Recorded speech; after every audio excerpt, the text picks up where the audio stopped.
I'm Gina from Fibers and Design, and in this video I'm going to give you some tips for weaving straighter.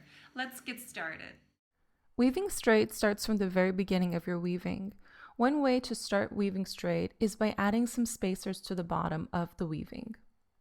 When you add weft yarns to the warp, it causes the warp to draw into an hourglass figure.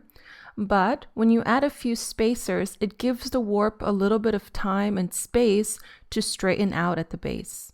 You can use tissue or strips of plastic to make these spacers. Number 2, check the tension. It's important that you check the tension while you're dressing the loom. As you're dressing the loom, be sure that you're holding the warp yarns taut. Check the tension after you've dressed the loom as well. It's important that you do a final run through of all the warp yarns to make sure that they are taut before you tie the final yarns. Now the third and fourth tips are a bit subtle but important. So here in the left hand, you want to make sure that you're guiding the weft yarn and holding it and pulling that last warp yarn. This helps guide the yarn and keeps it from drawing in. Keeping the yarn on a diagonal and creating small hills when you're beating down the yarn helps distribute the weight and the tension of the yarns between the warp and the weft. Number 6. Avoid overfilling bobbins and stick shuttles. Remember, these are the tools that are going to be passing between the shed of the warp. So it's important that they don't fill up too much and pull too much on the warp yarns. This will help keep the tension and this will help you weave straighter.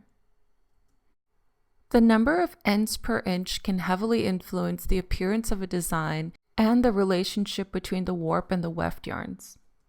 If there's an imbalance between the ends per inch and the type of weft yarns that you're using or warp yarns, it can cause the design or the warp yarns to draw into each other or weaken the integrity of the piece. To create a balanced design, you must beat down the weft yarns at an equal weight.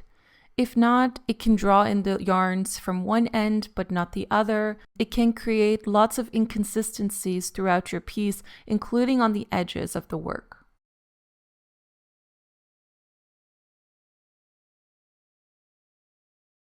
Number 9, measuring the width.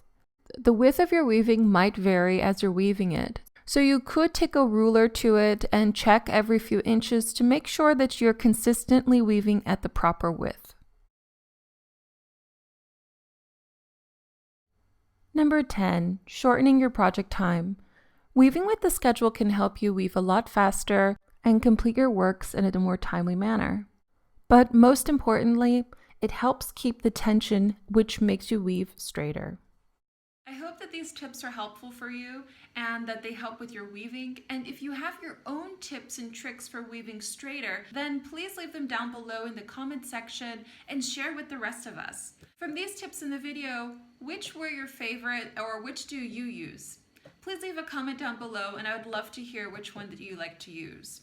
Also, please leave a thumbs up if the video was helpful for you, and please subscribe to get even more information on weaving.